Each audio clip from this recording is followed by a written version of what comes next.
It is my pleasure to introduce Julia Hartz, the co-founder and CEO of Eventbrite. Hi. I was just getting comfy back there with Dustin. Well, same chairs. I'm pretty sure Dustin thought he was on next, and so he was just going to bum rush the stage. Yeah, we'll get to you. We could do each other, So as I introduced you, CEO, co-founder of Eventbrite, and also you have a history in the entertainment industry, which we'll get to. But before we get to anything else, I want to ask, because as I said, we know you from many places, but among them, outside of our office, we see an ad for you and your husband, Kevin, for First Republic Bank.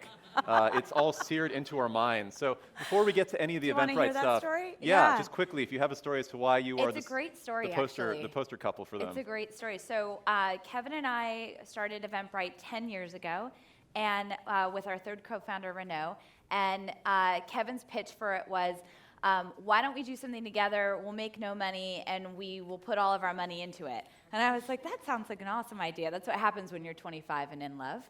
And prior to that, I had been in television. So as many entrepreneurs do, we bootstrapped the company. We weren't making any salary. And every so often, we'd go look at little apartments in the city and think maybe we should start to think about buying a place, especially after we had our first baby. And we'd try to fill out the online forms in the big banks for the mortgages, and they wouldn't take a 0 in the salary field. So we'd sort of kind of haphazardly poke around. And one day, First Republic Bank came calling, and the president, Catherine Augusta-Wild, came marching into our office and demanded to know everything about us and our business. And she grilled us for about 2 hours. And we totally fell in love with that because she really wanted to know who we were and was very curious.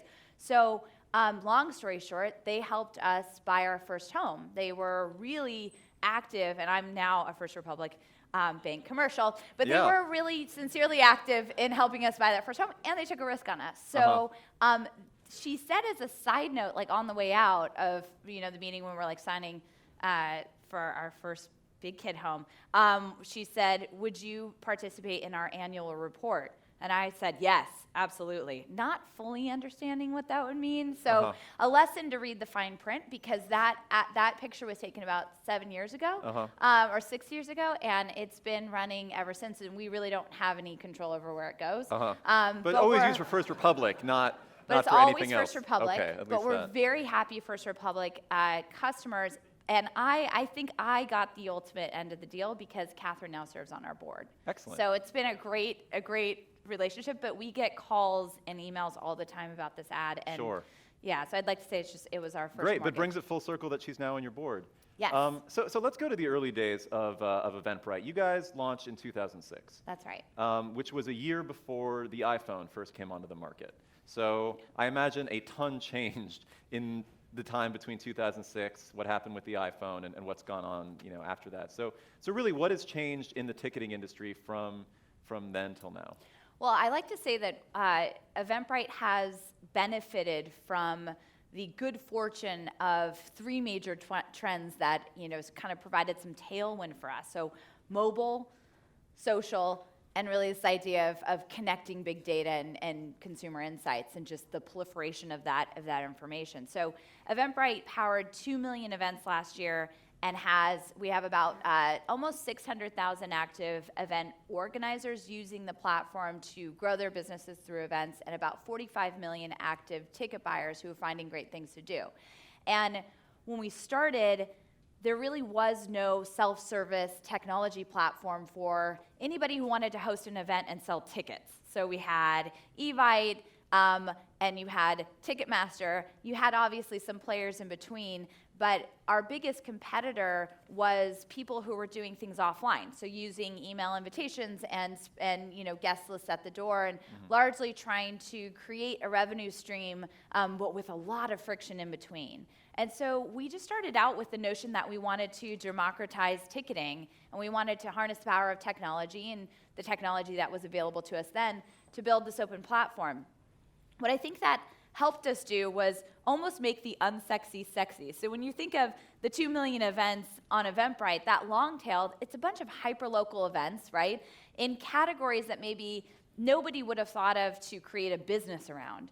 But because we created this open horizontal platform, anybody could adopt the technology for any type of event, which means that Eventbrite looks a lot like a multi-category online business these days, and that allows us to develop into certain categories and build our business over time. Right, and a business that you're seeing more and more people interested in as time goes on. I think even this week, earlier this week, Facebook announced that they were expanding Marketplace to include options like ticket purchasing for movies, which is obviously small scale, but one can obviously see with event discovery and other elements within Facebook that they have a lot of interest. I'm sure there's a lot of other competitors. So what do you see as the role of competitors, both big and small? Well, so Facebook, we've had the great fortune of being close partners with them since 2009. And really the history of that was because we have all this data on where people are coming from, how they're discovering events, and what they're sharing, Facebook started to pop up on our top 10 traffic drivers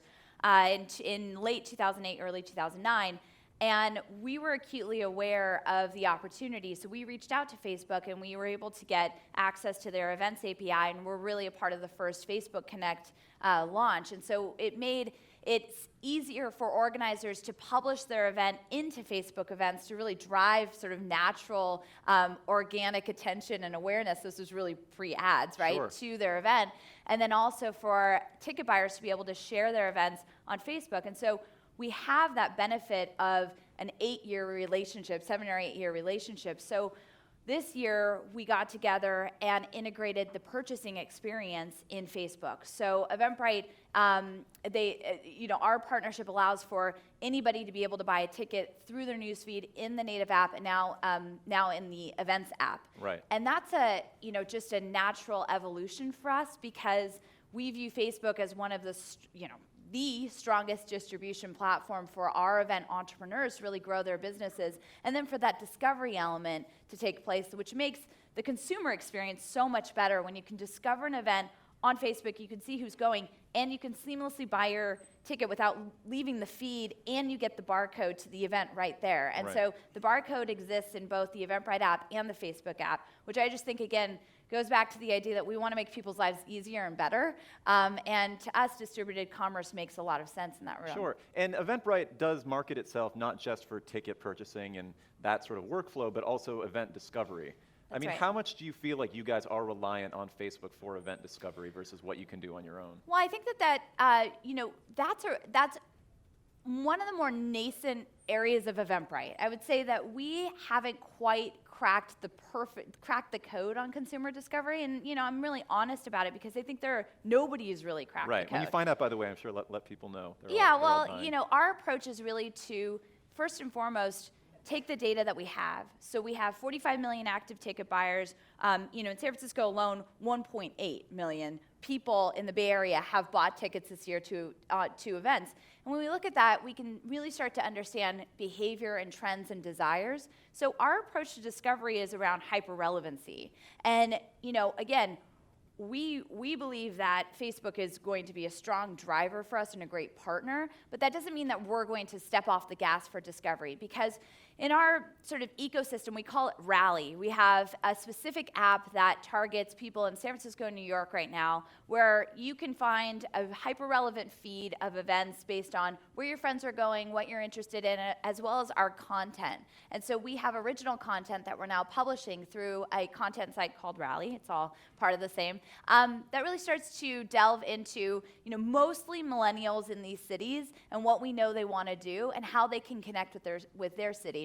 The other interesting part is that we are integrating, events that aren't on the Eventbrite platform. So we're taking this two-pronged approach, which is really interesting. It's distribution, but we're also building this interesting destination play that's based on content and hyper-relevancy. And so as CEO, I sort of sit back and say, we'll see, these are kind of two horses. They might be able to run the same race, but at the end of the day, we want to connect people with great live experiences, because we believe that makes our lives better, not to get too esoteric, but real life experiences like today actually do create indelible memories and do make our lives much better. Real life, very, very interesting. It's a crazy thing called real life. So you mentioned these two horses. How much of that strategy is also about protecting yourself in case Facebook decides, as they have in the past with partners, to kind of turn off the spigot and not be as much of a partner as they have been in the past? when you look at Eventbrite, the business, the discovery part is one part of it, right? So you can look at it as the global marketplace for live experiences. I think we're the closest to that. I wouldn't say that we fully, realized that destiny yet. But you can also look at it as we have the best technology in ticketing as our core asset. And that technology is becoming more and more portable, meaning now you can buy a ticket in the Facebook feed. That's not the only distributed commerce play that we're planning to make, if you can imagine. We have many more partnerships coming out. And having the best ticketing technology, you consider that to be your moat? That is a core part of our business and a competitive advantage. The other advantage is that we have a very strong self-sign-on business. So about 60% of our revenue comes through, again, this aggregation of events.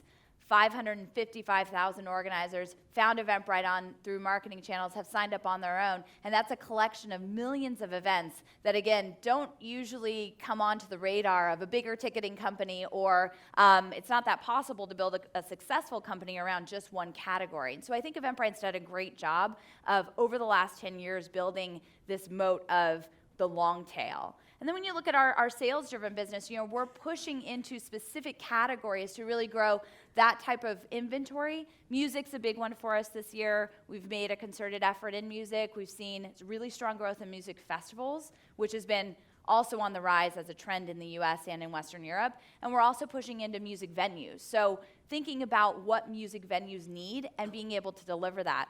And two things that we've done that builds our strength in that growth is we acquired a company that creates RFID wristbands and you can, if you're a festie, you know that you can enter a festival with a wristband. You can also now buy your concessions using cashless technology that's based on the RFID chip.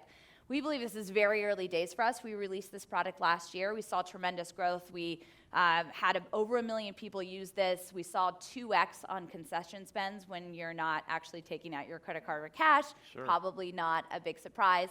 So that's really important to us in music festivals. And then on the music venue side, we just released a product called Q, which is a back-end software for music venues to manage their booking calendars and do a lot of things that specifically music venue owners need. Right. So it's a long-winded way of saying that we have a lot going on the organizer inventory sort of segment growth side that I think is really key to continuing to create that competitive moat for Eventbrite. Yeah, I want to kind of pivot a little bit to media, because you have a background.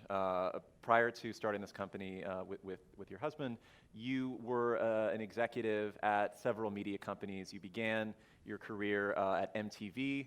Moving on to FX, and actually to pull from your LinkedIn, which I imagine you did in fact maintain, the first show that you were working on at MTV, it says specifically in your LinkedIn that you worked on Jackass. Oh yeah, I'm really proud of that. Yeah, so here's my first question about that. Did working on Jackass allow you to transition smoothly into tech?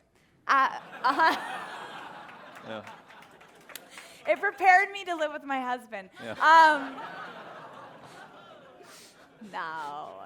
He is doing stupid stuff all the time that hurts himself. So yeah. That's what I mean. He told me about a snoring thing before we got on stage. We can get there. But okay, so I'd like to know that here's story. Actually the real story. I was an intern at MTV when they sent in their VHS tape.